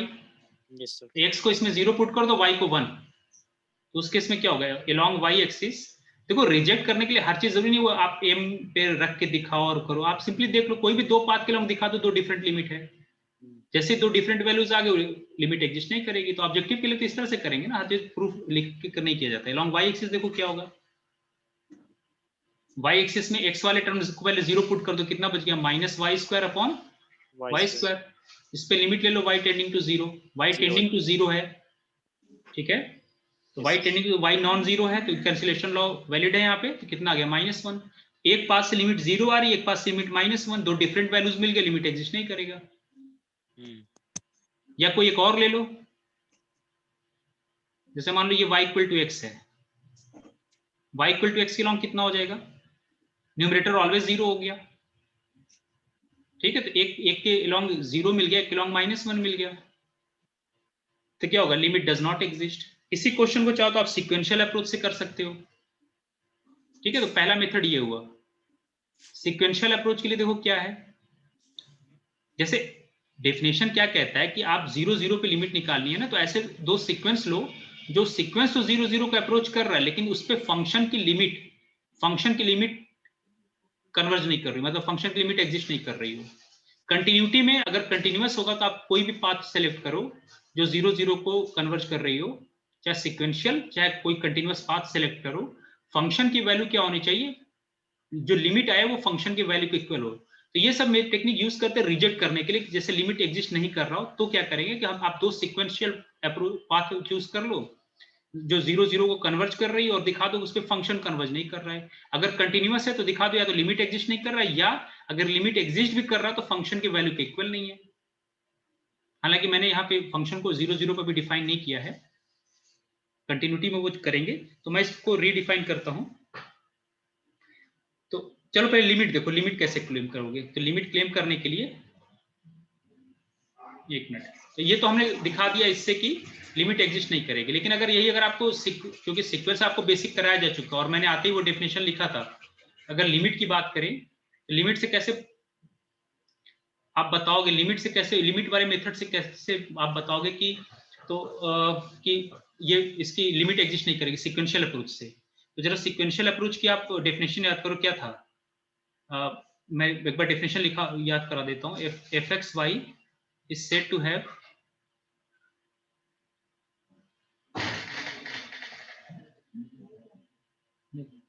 fxy is said to have limit fxy is said to have limit L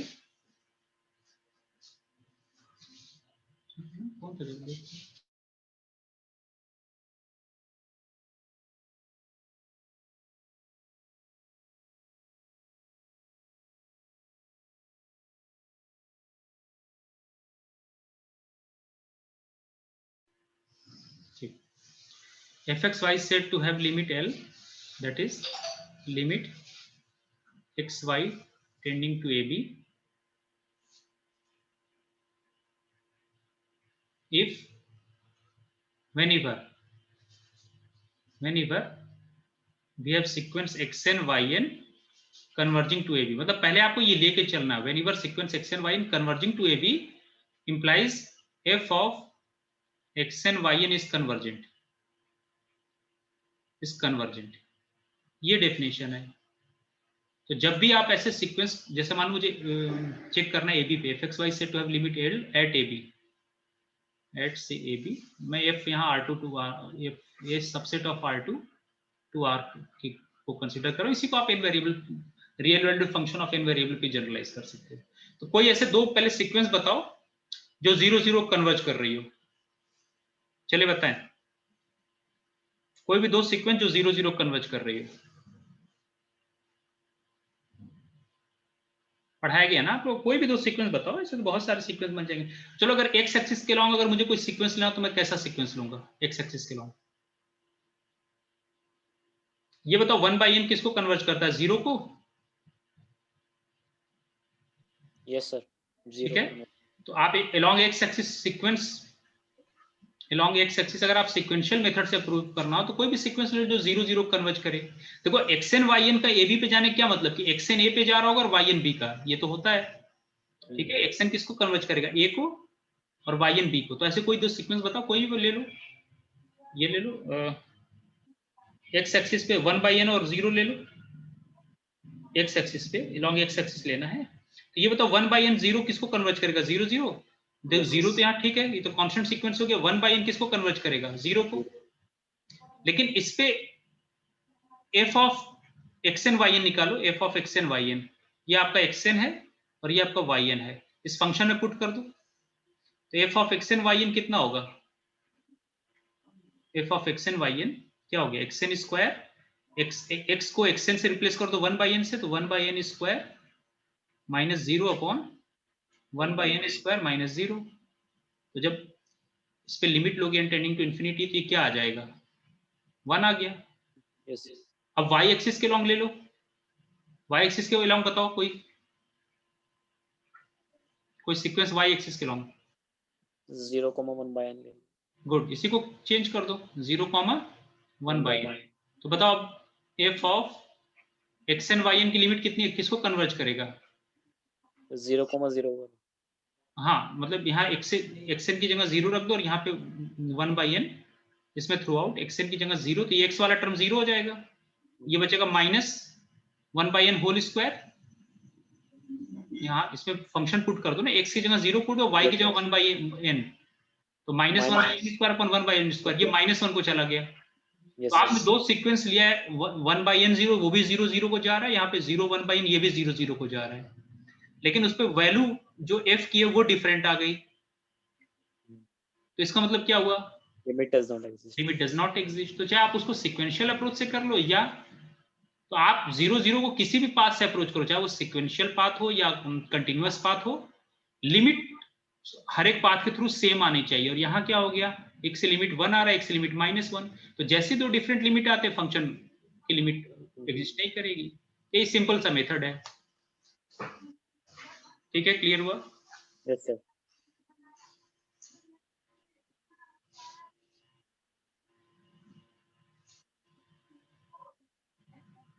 कितने मार्क्स का आता है लिमिट में से लगभग?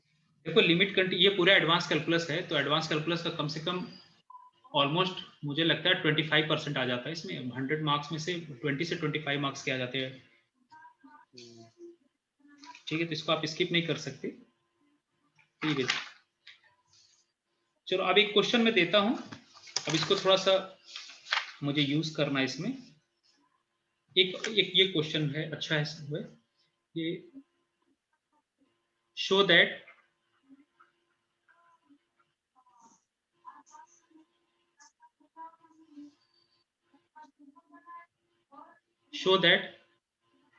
limit exist at origin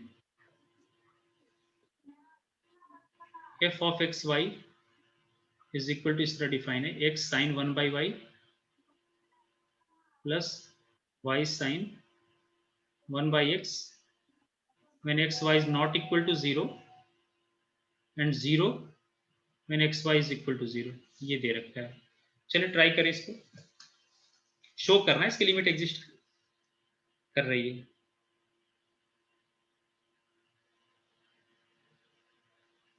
सोचे इस पे, फिर मैं बता रहा हूं।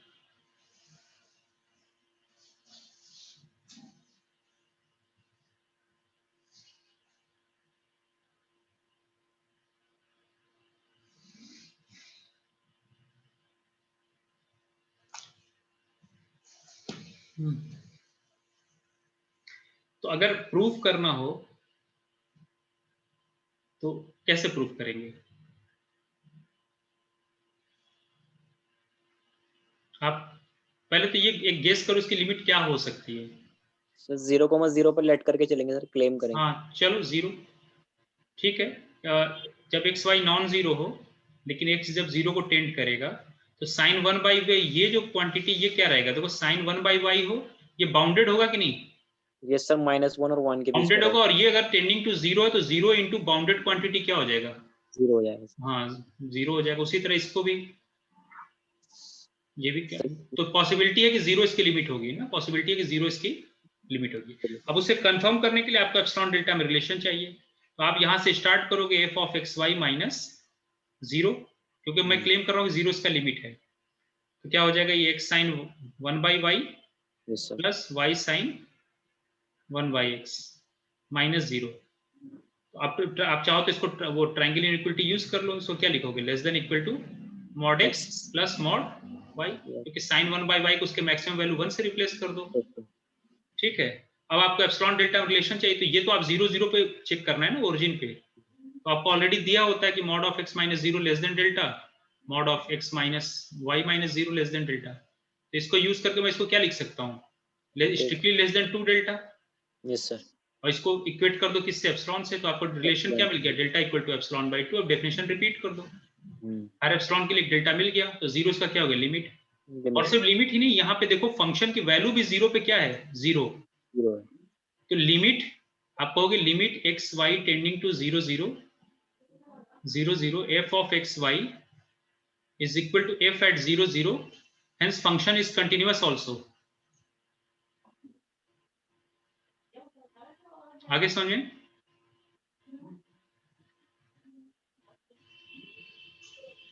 ठीक है, तो फंक्शन क्या? फंक्शन कंटिन्यूअस भी है। तो ये तो लिमिट कंटिन्यूटी हो कि एक आप पार्शियल डेरिवेटिव और डायरेक्शनल डेरिवेटिव पे आते हैं। तो पार्शियल डेरिवेटिव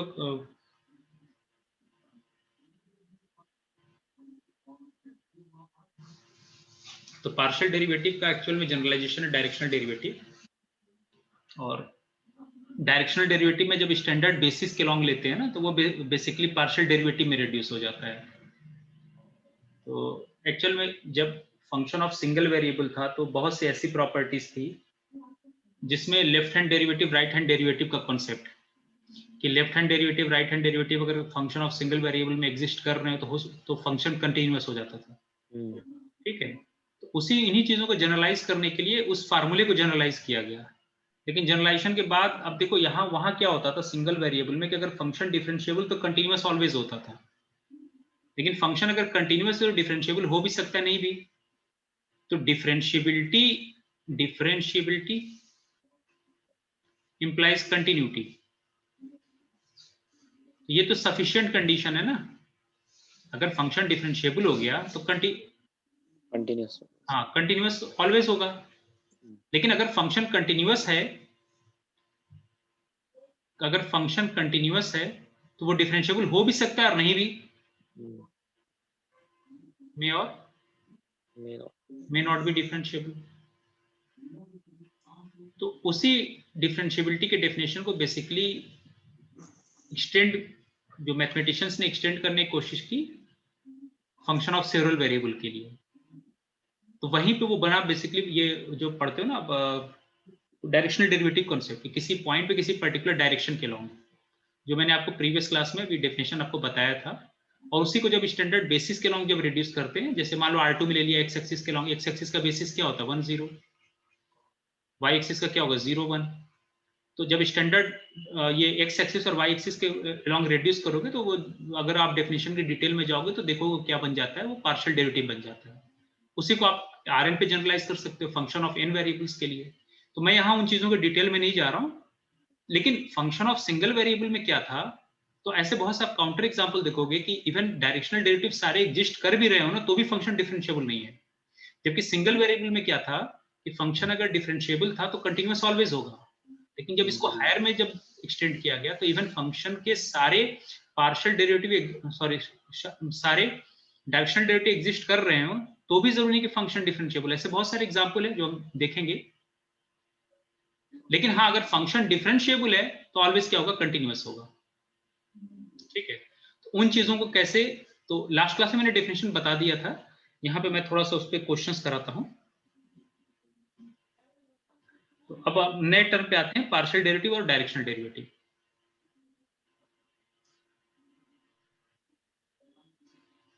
अब तो कैसे सिंगल वेरिएबल के रिजल्ट को हायर वेरिएबल में, sorry function of several variable के लिए एक्सटेंड किया गया। जैसे मैं क्वेश्चन देता हूं कि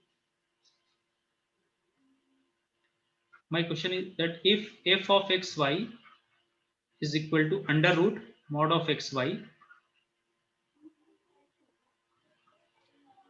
show that f of xy is not differentiable at 0 0। एक क्वेश्चन मैंने लास्ट क्लास में कराया था, जो आपको पार्शियल डेरिवेटिव और डिफरेंशिएबिलिटी का जो डेफिनेशन से मैंने क्वेश्चन कराया था। अब यहाँ पे इसको देखो, तो आप पहले रिकॉल करो कि डिफरेंशिएबल फंक्शन को डिफरेंशिएबल कब कहते थे। जो डेफिनेशन है, जो फंक्शन ऑफ सिंगल वेरिएबल से जो सेवरल वेरिएबल में जनरलाइज किया गया था, और बताया भी था कि वो जो डिवीजन वाला कॉन्सेप्ट है वो function of several variable R2 R3 में वैलिड नहीं होता, क्योंकि R2 जो है वो बेसिकली वेक्टर स्पेस होता है। वेक्टर स्पेस में सिर्फ दो ही ऑपरेशन है ना, एक जो टर्म वाइज एडिशन है और एक स्केलर मल्टीप्लिकेशन है। तो वेक्टर से डिवीजन डिफाइंड नहीं है, इसीलिए क्रॉस मल्टीप्लाई करके वो उस ये इस वाले फॉर्म में डिफाइन करके एक्सटेंड करते हैं। ये जो डेफिनेशन था, क्योंकि C तो फील्ड होता है ना, लेकिन R2 नहीं है। R2 as a vector space treat किया जाता है। तो वेक्टर स्पेस में जो ऑपरेशन उनको यूज करेंगे, इसलिए देखा होगा कि जब फंक्शन ऑफ सेवरल वेरिएबल में डेफिनेशन थोड़ा सा चेंज कर देते हैं, और वो डेफिनेशन मैंने आपको पिछले क्लास में लिखवाया था, एक बार मैं उसको रिकॉल कर दूं। क्या था डेफिनेशन वो, जस्ट वेट। एफ ऑफ, मान लो मुझे चेक करना है a कॉमा b पे, तो मैं क्या कहूंगा,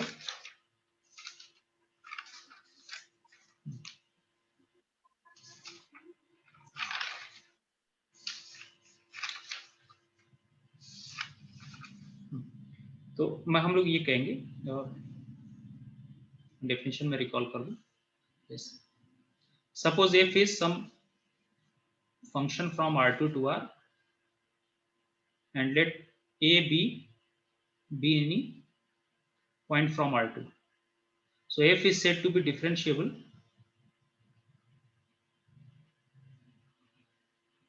to be differentiable at say AB if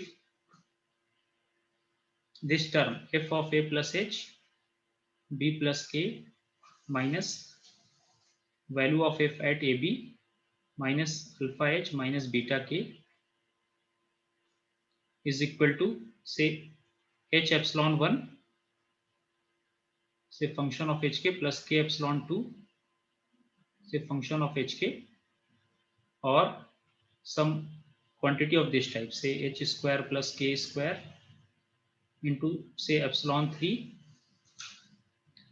as a function of hk.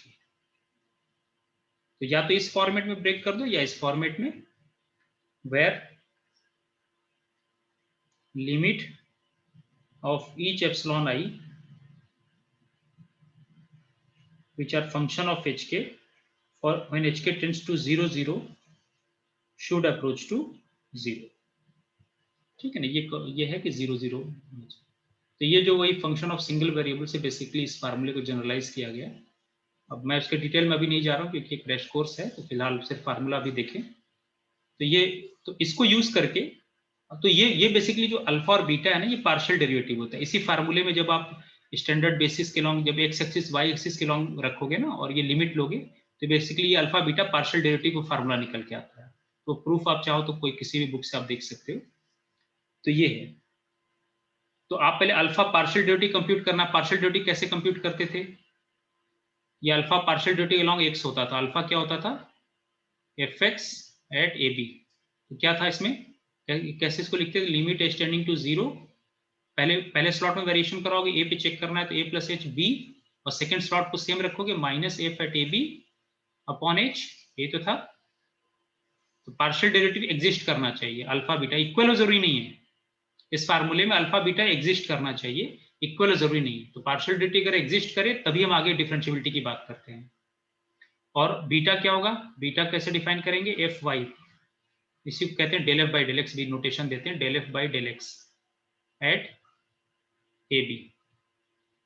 तो f y at a b, ये क्या करेंगे?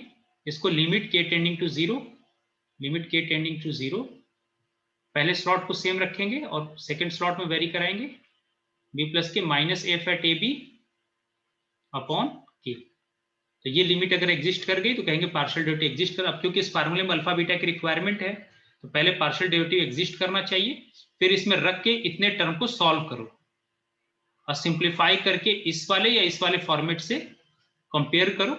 और अगर एप्सिलॉन 1 एप्सिलॉन 2 या इस फॉर्मेट में चेंज किया तो एप्सिलॉन 3, अगर इनकी भी लिमिट 0 आ गई तो कहेंगे फंक्शन क्या है? डिफरेंशिएबल. तो मैं आपको 2 मिनट टाइम देता हूं, जरा ट्राई करें इस क्वेश्चन को पेन कॉपी पे, फिर 2 मिनट बाद डिस्कस करते हैं. फार्मूला मैंने लिख रखा है. पार्शियल डेरिवेटिव बता दिया, डायरेक्शनल डेरिवेटिव के 2-3 क्वेश्चन मैं और करा दूंगा. पिछले क्लास में फार्मूला मैंने बता दिया था, तो कोशिश करें इसको करने की, फिर इसको डिस्कस करते हैं. मैं 2-3 मिनट का इस पर ब्रेक देता हूँ. तो ये क्या निकल के आया कि ये फंक्शन कंटिन्यूअस है, इसके पार्शियल डेरिवेटिव भी एग्जिस्ट कर रहे हैं. एफ एक्स और एफ आई हमने निकाला, दोनों एग्जिस्ट कर रहे हैं, इवन इक्वल भी थे, लेकिन फिर भी फंक्शन क्या डिफरेंशिएबल नहीं. क्लियर हुआ? यस. फंक्शन डिफरेंशिएबल नहीं. डाउट तो नहीं किसी को? No sir. आगे सर. या आप उससे भी कर सकते हो, क्या नाम है वो, पोलर फॉर्म, एक्स को आर कॉस थीटा, वाई को आर साइन थीटा, और बाद में दिखा दो कि लिमिट थीटा पे डिपेंड कर जा रहा है. ठीक है, for different theta we have different limit. तो ऐसे आप इसको अप्रोच कर सकते हो. अब देखो यहाँ पे ये जब अगर ये तो चलो डिफरेंशिएबिलिटी हो गई, लेकिन इस क्वेश्चन में लिमिट एग्जिस्ट कर रहा है, फंक्शन कंटिन्यूअस है, तब हम डिफरेंशिएबिलिटी पे आ रहे हैं. पार्शियल डेरिवेटिव एग्जिस्ट कर रहा है. अगर पार्शियल डेरिवेटिव ये अल्फा बीटा ही नहीं मिलते, एग्जिस्ट नहीं करते, तो पहले ही कह देते कि फंक्शन डिफरेंशिएबल नहीं है. लेकिन ये एक ऐसा क्वेश्चन है जिसमें पार्शियल डेरिवेटिव एग्जिस्ट कर रहे हैं, उसके बावजूद फंक्शन डिफरेंशिएबल नहीं है. तो ये सब ऑब्जेक्टिव के लिए इन एग्जांपल्स की जरूरत पड़ती है, ताकि आपको ये मालूम होना चाहिए कि ऐसे एग्जांपल्स, ताकि जो ऑप्शंस जो देते हैं ना उनको आप रिजेक्ट करने के लिए आपके पास एग्जांपल्स इंपॉर्टेंट होते हैं. अब मैं कोई एक ऐसा डायरेक्शनल डेरिवेटिव पे कुछ क्वेश्चंस देखते हैं और एक दो क्वेश्चन डायरेक्शनल डेरिवेटिव पे करा देता हूं, और ये दिखाता हूं कि इवन ऐसे भी एग्जांपल्स है जिसमें डायरेक्शनल डेरिवेटिव सारे एग्जिस्ट करो तभी फंक्शन डिफरेंशिएबल नहीं है। ठीक है, तो ये मैंने अब आपके पिछले 10 इयर्स के पेपर में बहुत सारे क्वेश्चन आए, आप उनको लेके कर डालेंगे, सॉल्व कर डालेंगे। 2 क्वेश्चन एक पहले वाले लेक्चर में करा चुका हूँ और एक यहाँ पे क्रैश कोर्स में इतना बहुत होता है, जब फिर कभी डिटेल में पढ़ाऊंगा तो इसका मैं बेसिक जो प्रूफ है ये इक्वेशन कहाँ से आया, कैसे सिंगल वेरिएबल से फंक्शन ऑफ सेवरल वेरिएबल में जनरलाइज करते हैं वो मैं बताऊंगा। और आज कल और परसों 3 दिन हो सकता है मैं रेगुलर क्लास लेकर ये आपका एडवांस कैलकुलस कंप्लीट करा दूंगा। 2-2, 3-3 तरह के सवाल हर एक टॉपिक से करा देता हूँ। ठीक है, तो दूसरा क्वेश्चन देखो इसमें। अच्छा देखो, इसका 0 ना अगर जब लिमिट क्लेम करना हो तो एक यहाँ से भी गेस हो जाता है कि इसका लिमिट क्या होगा।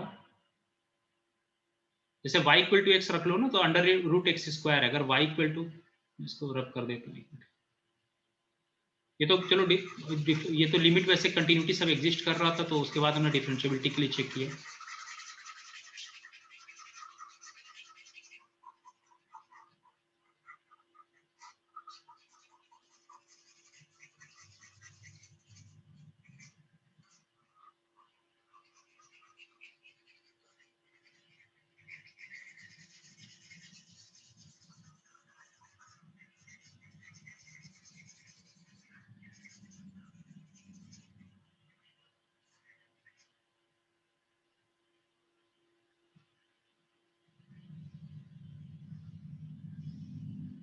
हालांकि अगर यहाँ पे देखो along y equal to x, तो ये फंक्शन क्या हो जाएगा, f of x is equal to under root x square is equal to mod x। तो मॉड x तो 0 पे डिफरेंशिएबल होता है। मॉड x देखो 0 पे क्या होता है, मॉड x कंटिन्यूअस भी है लेकिन मॉड x 0 पे डिफरेंशिएबल नहीं है। ठीक है ना, मॉड x कंटिन्यूअस है लेकिन 0 पे डिफरेंशिएबल नहीं है। तो इस पाथ के अलॉन्ग गए तो इसकी लिमिट क्या मिल रही है, 0। तो अगर लिमिट क्लेम करना तो 0 इसका लिमिट पॉइंट है। अब लिमिट है कि नहीं वो उसको आप एप्सिलॉन डेल्टा से वेरीफाई करोगे, या सीक्वेंशियल अप्रोच से देख लोगे कि जब भी xn x को जाएगा और yn y को जाएगा, या xn a को जा रहा है और yn b को, ऐसा कोई भी सीक्वेंस ऑर्डर्ड पेयर ले लो xn yn, जहां पे कि ये ऑर्डर्ड पेयर किसको कन्वर्ज कर रहा हो, a और b को। तो सिंपली अंडर xn yn भी कहाँ जाएगा, xn yn किस पे जाएगा, ab पे। ठीक है, तो mod of x n y n भी कहाँ जाएगा, ये सब तो सब सीक्वेंस के वो है ना, a into b, mod of a into b. तो अब क्योंकि नॉन निगेटिव है तो mod of x n y n भी कहाँ चला जाएगा। तो सिक्वेंशियल अप्रोच से थोड़ा और आसान हो जाता है, डायरेक्ट दिख जाता है कि ये मॉड ऑफ ए बी हो गया। तो सिक्वेंशियल अप्रोच से ये, क्योंकि x n y n arbitrary sequence है, तो इन जनरल ये ट्रू है। लेकिन अगर कोई भी दो सीक्वेंस चूज करते जो ए बी को कन्वर्ज करता लेकिन फंक्शन की लिमिट कन्वर्ज नहीं करती, तो कहते लिमिट एग्जिस्ट नहीं करेगा। और जब ए बी को आप 0 रखोगे, ए बी को 0 पुट करोगे तो 0 आ जाएगा। तो 0 पे ऑलरेडी फंक्शन 0 साइन है, तो आप कहोगे कि 0 पे इसकी लिमिट एग्जिस्ट करेगी, और पॉइंट पे करेगी नहीं करेगी, 0 पे, क्योंकि फंक्शन की वैल्यू और पॉइंट पे लिमिट एग्जिस्ट कर रही है लेकिन कंटिन्यूअस तो जरूरी नहीं है, क्योंकि आपको फंक्शन में डिफाइन है कि 0 0 पे वैल्यू 0 है, तो 0 पे कंटिन्यूअस है फंक्शन। ठीक है, अच्छा मॉड एक्स का राइट हैंड डेरिवेटिव कितना होता है, +1, और लेफ्ट हैंड डेरिवेटिव कितना होता है, -1। तो देखो यार, राइट हैंड डेरिवेटिव एग्जिस्ट कर रहा है, लेफ्ट हैंड डेरिवेटिव एग्जिस्ट कर रहा है, लेकिन फंक्शन डिफरेंशिएबल नहीं है। तो इसी आइडिया को बेसिकली एक्सटेंड किया गया फंक्शन ऑफ सेवरल वेरिएबल्स में। तो वहां डायरेक्शनल डेरिवेटिव का कॉन्सेप्ट है, लेकिन फंक्शन ऑफ सेवरल वेरिएबल में एक बड़ी इंपॉर्टेंट चीज निकल के आई कि इवन सारे फंक्शन डायरेक्शनल डेरिवेटिव एग्जिस्ट करते हो तो भी फंक्शन डिफरेंशिएबल जरूरी नहीं है। तो चलो उस पर क्वेश्चन देखते हैं।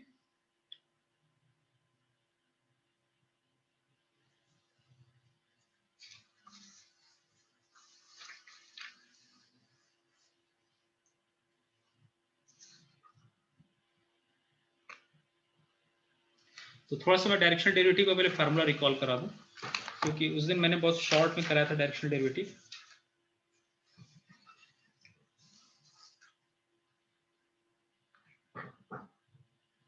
अच्छा एक क्वेश्चन आप और कर लो डिफरेंशिएबिलिटी पे।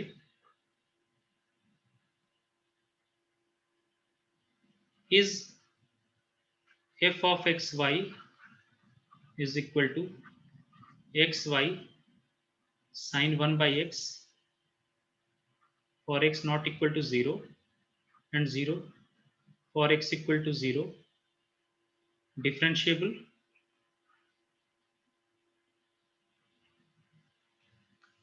एट 0 0। ठीक है, आप ट्राई करो इसको, तो ट्राई करें, आपको टाइम देता हूँ, उसके बाद फिर डिस्कस करेंगे। 2-3 मिनट के लिए पॉज करके पेन कॉपी लेकर ट्राई करें।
तो अगर 0 0 पे चेक करना है तो डेफिनेशन की रिक्वायरमेंट क्या है?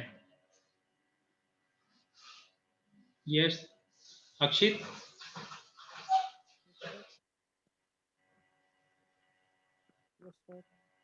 देखो डेफिनेशन, अगर आप 0 0 पे डिफरेंशिएबिलिटी के लिए हम ये टर्म कंप्यूट करते थे ना, f at 0 plus h 0 plus k minus f at 0 0 minus alpha h minus beta k, ये टर्म लेके चलते थे। ठीक है, और इससे पहले में अल्फा और बीटा पार्शियल डेरिवेटिव कंप्यूट करना होता है। तो अगर अल्फा बीटा पार्शियल डेरिवेटिव देखो तो अल्फा कैसे डिफाइन होता है? Alpha is equal to f x at 0 0। ये क्या होता है? Limit x y tending to 0 0 f at 0 plus h, पहले वाई वाले एक्सिस स्लॉट को फिक्स करते थे, सेकंड स्लॉट को मींस, और एक्स के लॉन्ग मूव करेंगे, पहले स्लॉट में मूव करेंगे 0 माइनस एफ एट 0 0, यही तो होता था डेफिनेशन, अपॉन एच। तो अब आप चाहो तो देख सकते हो ना कि ये एक्स एक्सिस, क्योंकि R2 में हो तो R2 में पार्शियल डेरिवेटिव क्या होगा? एक तो एक्स एक्सिस के लॉन्ग मूव करोगे और एक वाई एक्सिस के लॉन्ग। तो या तो आप डायरेक्ट देख लोगे, अगर एक्स एक्सिस के लॉन्ग मूव करोगे तो y कांस्टेंट होगा, तो y कांस्टेंट और x sin 1/x की लिमिट कितनी होती है? 0, पिछले क्लास में प्रूफ कराया था। लिमिट एक्सटेंड, तो या तो वहां से डायरेक्ट निकालो या फार्मूले से रख लो। तो फार्मूले में x की जगह h और y की जगह 0 यहाँ पुट कर दो, x की जगह h और y की जगह 0, तो h into 0 sine 1/h minus f at 0 0 0 दे रखा है, अपॉन h है, तो लिमिट एक्सटेंडिंग टू 0, ये क्या हो जाएगा? 0। उसी तरह बीटा भी क्या आ जाएगा? 0। अब आप इसमें रख के चलो तो ये क्या होगा? फार्मूला ये हो गया f at 0 plus h 0 plus k minus f at 0 से ऑलरेडी 0 माइनस 0 एच माइनस 0 के। इसको अगर सिंप्लीफाई करोगे तो कितना हो गया? एक्स की जगह एच और वाई की जगह के रख दो इस फंक्शन में, तो क्या हो गया? एच के साइन 1/h। अब इसको आपको क्या लिखना है? एच एप्सिलॉन 1 प्लस के एप्सिलॉन 2, तो आप इसको लिख दो एच इंटू 0 प्लस इस वाले से के कॉमन ले लो, तो क्या हो गया? h sin 1/h। ठीक है, h sin 1 by h। अब डेफिनेशन के रिक्वायरमेंट क्या है, ये आपका एप्सिलॉन 1 हो गया और ये एप्सिलॉन 2, इन दोनों की भी लिमिट h1 h के टेंडिंग टू 0 0 0 जाना चाहिए। तो एप्सिलॉन 1 तो ऑलरेडी 0, आपको सिर्फ इतने को चेक करना है, इसकी limit h sin 1 by h when h के टेंडिंग टू 0 0। तो ये तो बाउंडेड है ना, मतलब फाइनाइट है ना, माइनस इसकी वैल्यू -1 से 1 में लाई करेगी, फाइनाइट है। और यहाँ पे h टेंडिंग टू 0 0 हो गया, तो 0 इंटू फाइनाइट क्या हो गया 0। तो एप्सिलॉन 2 की भी लिमिट 0 चली गई। तो यहाँ पे क्या देखा कि पार्शियल डेरिवेटिव अल्फा बीटा भी एग्जिस्ट कर रहे हैं और साथ में एप्सिलॉन 1 एप्सिलॉन 2 की लिमिट 0 हो गई। So this implies that this function is differentiable eight 0 0। समझ में आ गया? This function is differentiable eight 0 0।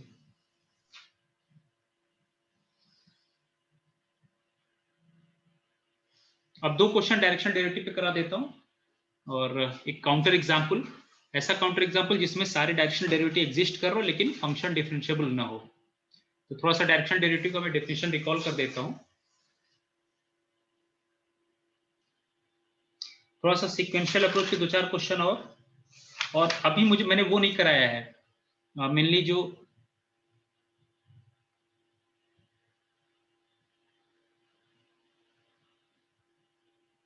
Vector valued function का case, vector valued function of several variable. कल जो मुझे डिस्कस कराना वो ये कराना, vector valued function of several variable.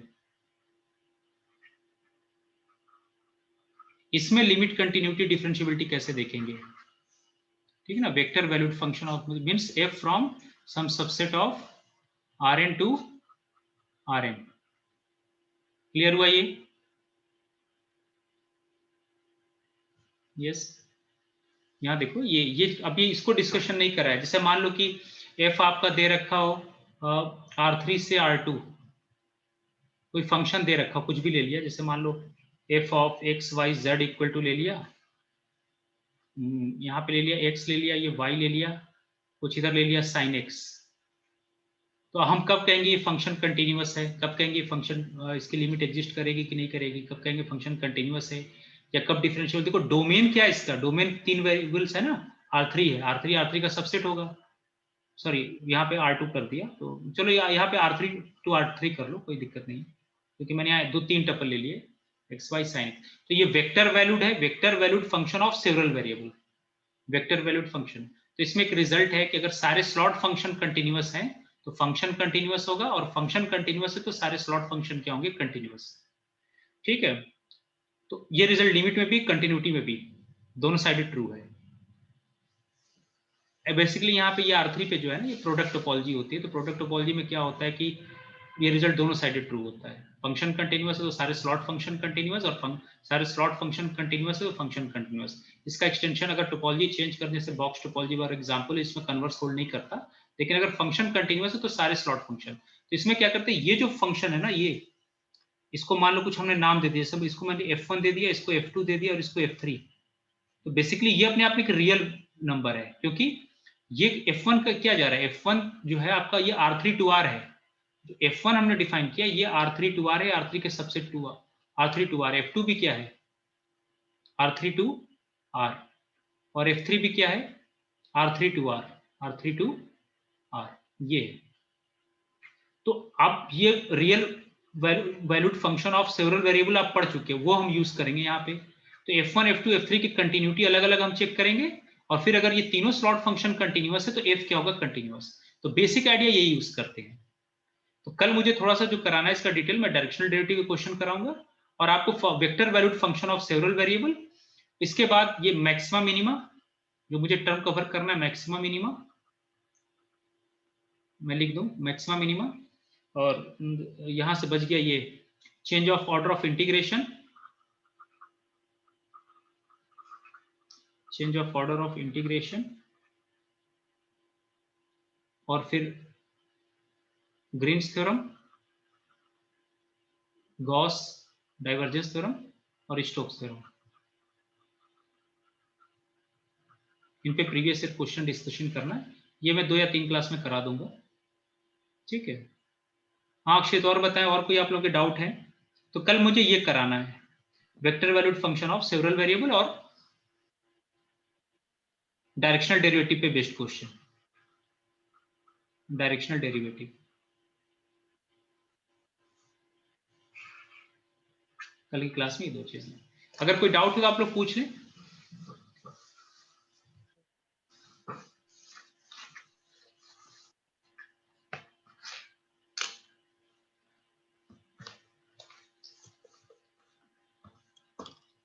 इसके बाद टाइम मिलेगा तो जो और टॉपिक रह गया है वो करा दूंगा।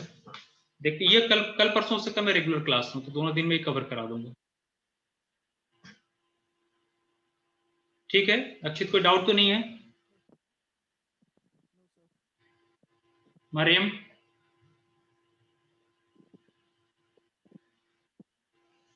नो सर, डाउट ओके, नहीं है।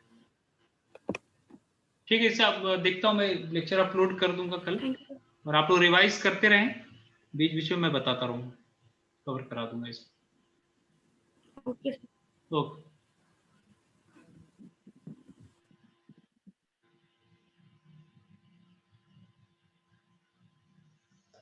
ठीक है, मैं एंड करता हूँ।